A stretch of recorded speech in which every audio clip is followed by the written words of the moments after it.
The Emperor's Angels of Death, the demigods of mankind, the Space Marines of the Imperium. Behold the greatest and mightiest bulwark of humanity, those handcrafted by the greatest of our species, to be something more than human, to be something better. Or so we think. Well, Space Marines are one of the most unique and beautiful aspects in all of Warhammer 40k, but most people don't realize what truly makes them a Space Marine.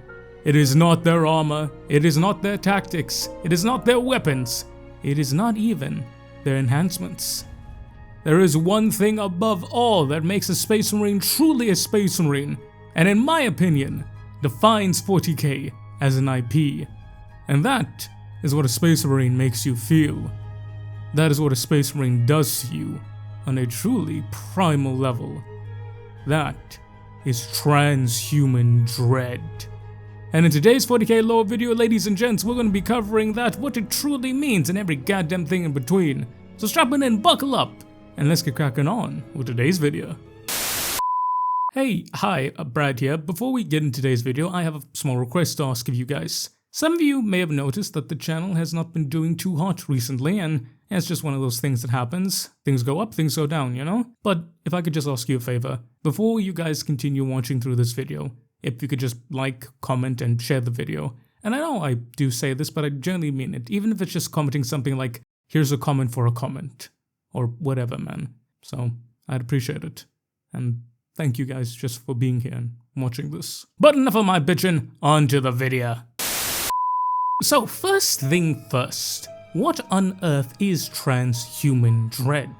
It is an official terminology coined by the Imperium of Man for the specific feeling that a human feels when first encountering a Adeptus Astartes in combat specifically. But whilst there are many feelings one may get about just seeing a Space Marine, seeing them walk by, seeing them say hello, or just seeing a picture of them, that is not transhuman dread. That is something completely different. Transhuman dread exclusively refers to the feeling that a human gets when seeing a Space Marine in active combat, i.e. you see them running, you see them fighting, you see them shooting, you see them doing what the Emperor made them to do. And it is that whiplash that causes many people to straight up just switch. Almost like somebody pressed a button in the old brain box and caused everything to go to hell. But it's explained much better from Horus Aximand. Taken from Age of Darkness. Transhuman dread. Aximand had heard iterators talk of the condition. He'd heard descriptions of it from regular army officers too. The sight of an Adeptus Astartes was one thing. Taller and broader than a man could ever be. Armored like a demigod. The singularity of purpose was self-evident. An Adeptus Astartes was designed to fight and kill anything that didn't annihilate it first. If you saw an Adeptus Astartes, you knew you were in trouble. The appearance alone cowed you with fear. But to see one move, apparently that was the real thing. Nothing human-shaped should be so fast, so alive, so powerful. Especially not anything in excess of 2 meters tall, carrying more armor than 4 normal men could lift. The sight of an Adeptus Astartes was one thing, but the moving fact of one was quite another. Psychologists called it transhuman dread. It froze a man, stuck him to the ground, caused his mind to lock up, made him lose control of bladder and bowel. Something huge and warlike gave pause. Something huge and warlike and moving with the speed of a striking snake. That was when you knew that gods moved amongst men, and that there existed a scale of strength and speed beyond anything mortal, and that you were about to die, and if you were really lucky, there might be just enough time to piss yourself first. So a little bit extra on the whole edgy side of it, but it still holds true. There is a fundamental difference between seeing a Space Marine versus seeing one actually fight. But then that begs the question, why is that the case? And most people may be thinking, oh, it's just a case of undisciplined troopers fighting against morale, and that's not it. This is not something that people think of a morale issue. And this is where people get transhuman dread wrong. You think, oh, this is just a scary space marine. That's not the thing. This is not inspiring fear in a moral sense the way we think of it, like being underneath an artillery barrage for the first time. This is something completely different. And again, it may seem odd because you have the term dread, which is in relation to fear, but this is not an emotional response. Fear and lack of morale is directly tied to one's emotion, hence why morale can be restored or sundered incredibly easily with a powerful enough demonstration of emotion. This is not that. This is a physiological response to the human brain seeing something that does not make sense to it on a fundamental level. And ladies and gentlemen, this is tied directly to human biology and the genome of inheritance. Throughout the entirety of human history, we've always made villains, demons, things that scare us, either for theatrical purposes to represent something, or more often just to give our own fears a physical image. It helps us deal with it, to cope with it. And when you think of some of the most scariest entities in all of history, things that truly make you frightened, it's not really the most evil of monsters. Because you think about it, there are many grotesque and evil creatures, the Flood from Halo, demons from mythology, etc. And those are nasty, yeah, but generally speaking, the older you get, you can understand it and appreciate the artistry behind it. It doesn't really tap into a primal fear of yours. But there is one entity on the internet, one creation of man, that consistently makes everyone who sees it so utterly uncomfortable and truly afraid. And that is the Skinwalker. I have never met anyone who's seen a Skinwalker and not immediately froze up. And the thing is though, some of them have been completely frightened by it, yes, but others just don't like it. There's something that just doesn't seem right about it, and they can't quite put their finger on it. And that is because a Skinwalker is something that looks human, but is most definitely in fact not human. And that's something that your brain recognizes, and that triggers the primal fear. And that is because of one thing: the Neanderthal. If you believe in evolution, Neanderthals are the halfway point between monkey and modern day Homo sapiens. If you believe in creation, they are a byproduct of sin entering the world and a corruption of mankind. But regardless, Neanderthals were something that looked human, but were fundamentally not human. They didn't act like us, they didn't talk like us, they were not the same with us physically, but more importantly, they could not reason with us. Thus, more often than not, violence was the first cause. And that is simply built into our DNA. When humanity first encountered Neanderthals, and for the longest time, the first instinct is to run because of violence. Neanderthals, being physically superior and aggressive, usually resulted in a human death. Thus, ever since then, it has been ingrained in the very human genome that if something looks human, but is fundamentally not human, it causes us to physically have a reaction. And that is where transhuman dread comes in. With transhuman dread, it's not a case of you being afraid. It's a case of your brain physically locking up. Psychologically, your brain breaks because it cannot comprehend of something that is human, but is not human at the same time. Thus, it causes you to fear. Because upon seeing something that is human, but not human, your brain then clicks, that's a Neanderthal. And lo and behold, the genetic interpretation kicks in. And there's one part of the excerpt that people often mistake, and that is the loss of bladder control and bowel control, basically making someone urinate or defecate themselves. And people think that they immediately think fear, but that's not entirely true. Whilst it's true that being afraid can make you lose control of that, more specifically that happens when your body goes loose. The muscles that are tightening, holding those two things in, just go loose, and it allows them to simply flow out. And that happens when you lock up, when you lose control. And fear is an excellent way to lose control, but it's not the only way. When a normal man sees a Space Marine, he simply just loses everything. His brain stops. Thus, everything holding it together just goes limp. So to conclude this point, transhuman dread is not someone being afraid of a Space Marine. It is a biological, physiological, genetic response to seeing something that looks human, but by God Almighty, you know that that thing is not human. And this, ladies and gentlemen, is what truly makes a Space Marine a Space Marine. This aspect of transhuman dread. And that brings us to another thing that people get conflicted. People think that Space Marines are human. They are not, in any sense of the word. They are fundamentally changed, fundamentally altered, and become so different that even comparing them to modern humanity is truly wrong. Taken from Angel of Fire. Anton cackled and said, "We saw Space Marines today. They saved us." "I noticed," I said. "You think they noticed us?" he asked. His eyes narrowed, his brow furrowed. The scar tightened on his forehead. I was surprised that he sounded so serious. "Well, they did not shoot us," I said. "I mean, did they even see us as people?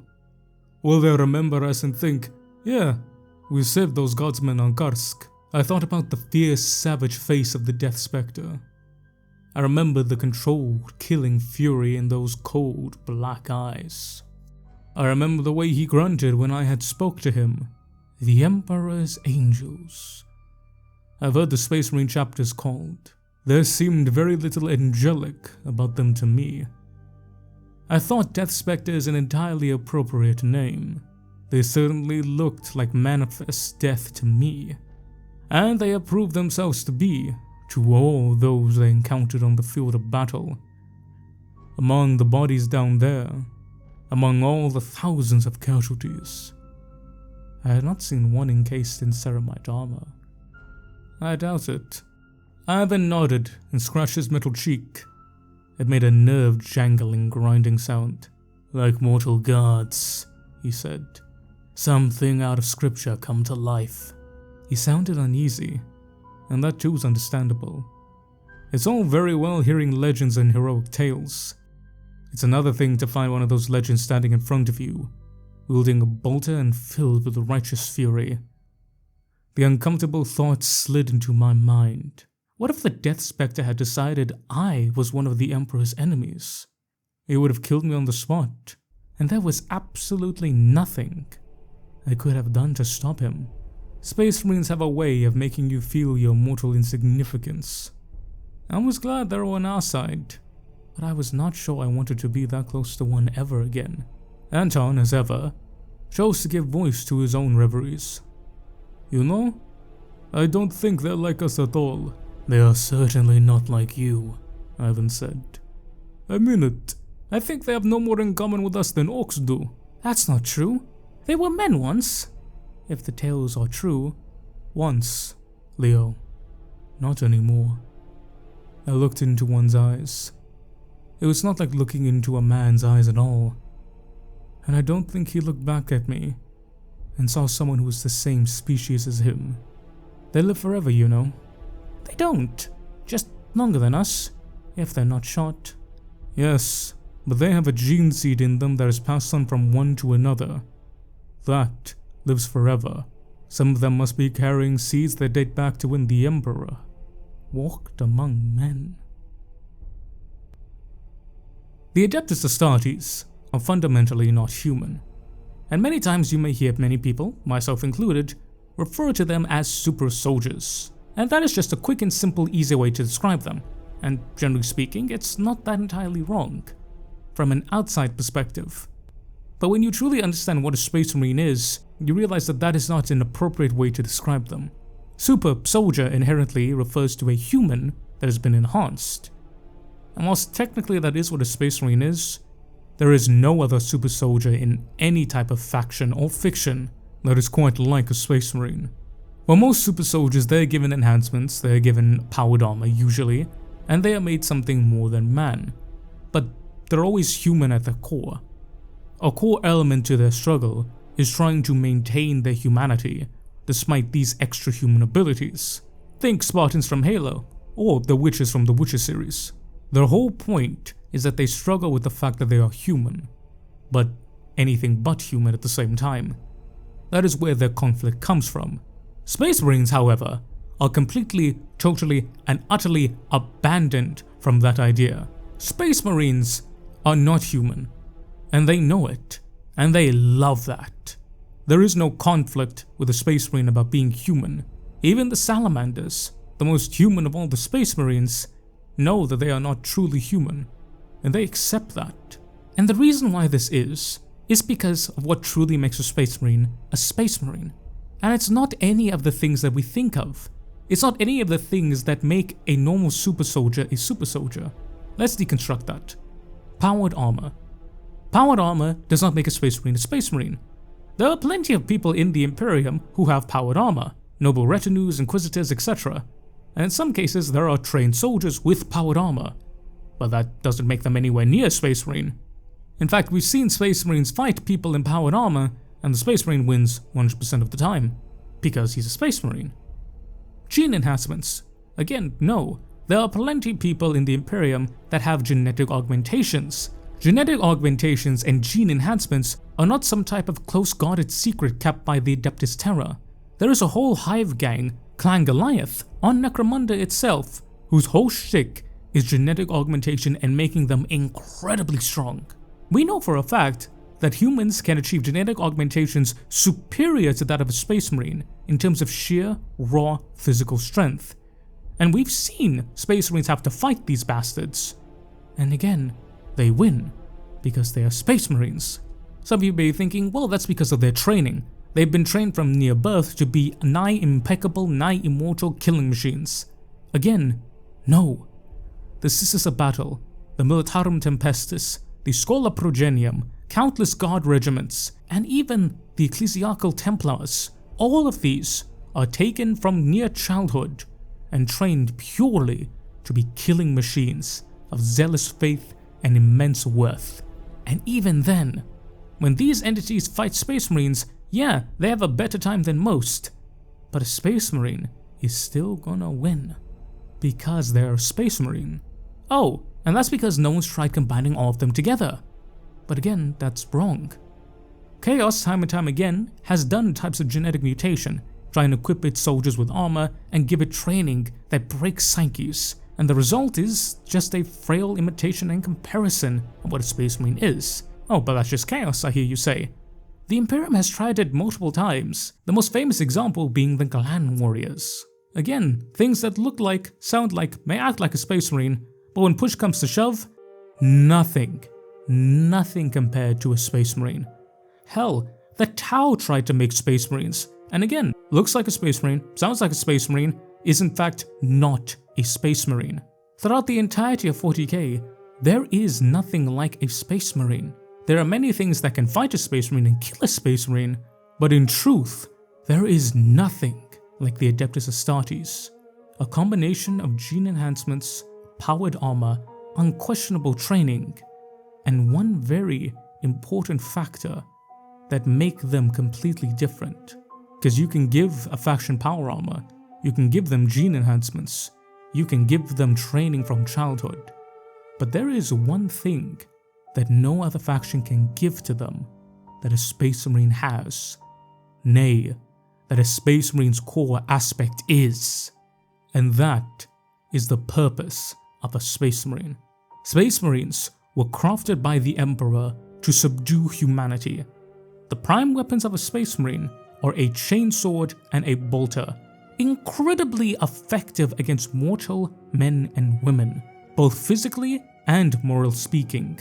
Because the idea of being exploded into paste via a bolt shell, or being literally ripped apart, shred to pieces by a chainsword, breaks human minds. Against other Space Marines and other things like them, not effective in the slightest. The Emperor crafted Space Marines to reclaim humanity, to kill human beings. Space Marines were not created to be a next evolution of humanity. They were created to be our exterminators. That's why every single thing about them, their armor, their weapons, their sheer personality and presence, makes us flinch. It breaks us. The Emperor is the oldest human being. He understands the human psyche better than any other possible.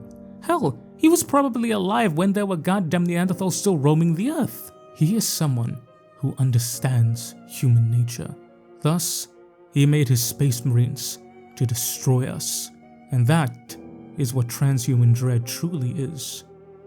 The Emperor knew that he needed to make something that would break us mentally, not via force, not via emotion, not via any type of effort. But the Emperor made a Space Marine to tap into the genetic makeup of us that truly made us fear on a human species level. That is what the Emperor did, because Space Marines are not human. They do not have the same human wants, desires, compulsions. As I mentioned before with other super soldiers, they struggle being this thing between human and non-human. A Space Marine is not a human, and he embraces it. A Space Marine is a warrior. A Space Marine's only goal, only dream in life is to die killing others. That is their end goal. That is their happiness. The dream that you think of, having a family, having kids, having a good job, that is that to a Space Marine. Murder. That is what it is. And those who want more than that, those who want power, those who want anything other than that, they become Chaos Marines and Renegades, not true Space Marines. The Emperor crafted the Space Marines to be our fear incarnate. They are the new Neanderthal. Something like a human, but something that is wholly, completely and utterly unhuman. Mentally, physically, hell, even spiritually. They are not humanity. They were the thing made to keep us in check. And that is why no other faction, no other super soldier is anything like a Space Marine. Because a Space Marine was not created to be the next evolution of humanity. It was not created to be the next thing of humanity. It was made to keep us in line by using the fear made manifest from the sheer genetic makeup of a species. And the personification of that is transhuman dread. Not fear, not morale, but something built with intention and purpose to make us break, given unto things that are fundamentally not human, that some would argue are the exact opposite of what a human should be. That is a Space Marine. That is what makes a Space Marine truly a Space Marine. And that is why there never has been, and there never will be, anything like a Space Marine of Warhammer 40k. But yeah, ladies and gentlemen, thank you so much for watching. I hope you guys enjoyed today's video. Really love this one. I had this idea and it's something that is very 40k, but people just don't really understand it because it's not touched upon too much. It's something that the community doesn't really mention. But yeah, it's just a very important part, and it's a very small thing, but it's a very big impact on Space Marine character, and it makes a lot of their decisions make a lot more sense. So yeah, I hope you guys enjoyed today's video. But I would say a massive thank you to you guys for watching, but even more massive thank you to my awesome members and Patreons. Shout out to my Officer Corps with my Captain Tier member, Mr. Sergeant Cossack, 68W173D. Shout out to my awesome Lieutenant Tier members, Mr. Eddie V3, Miss Withdrawal of the Void, Mr. Curtis Tuides, and Miss Tori. Shout out to my awesome Sergeant Tier members, Mr. Damiak, Mr. Warsmith.Fireheart, Mr. Andy McGee, Mr. Bowen, Mr. Sean IRL7, Mr. Matthew Merrill, and Mr. That Guy. Shout out to my Cripple Tier members, Mr. Tremeo the Math Kitty, Lord Rosarius, Mr. Tech Priest Toaster, Mr. Bowen, Shauna Smithers, The Gentle Salamander, The Wench of Warhammer, Major Doshinet, Mr. Edward King, and Mr. Overanalyze This. And finally, but certainly not least, shout out to my private tier members, Mr. Thomas Moslons, Mr. Ivan_SBW, Mr. Monkey Man, Mr. Michael Hayeda, Mr. Diego Castro, Mr. Fortis Unum, Mr. CMD Nay, Mr. Eric Massaro, Mr. Dom Marek, Mr. Ken_Sakura333, Mr. Adrian Von Furen, Mr. Morally Bankrupt, and Mr. Matthew Peter. Thank you, I love you, I appreciate you guys. Someday with a membership, gain a bunch of awesome benefits, behind the scenes stuff, early access to these videos, special roles on the Discord, and a bunch of behind the scenes nonsense. Now remember, this will always be free, and you guys simply watching, liking, commenting, and sharing means the world to me. It really does. And thank you for everyone who actually did what I asked in the beginning. It means a lot, and I always feel weird and kind of embarrassed asking you guys these type of things, but, you know, ask and thou shalt receive, so thank you, each and every one of you. Mwah! But ladies and gentlemen, I've been the General Bradley 101. You've been beautiful, awesome, and amazing people. Thank you all so very much for watching. I want y'all to stay low out there, boys and girls. And I will catch y'all next time. This was Rangers.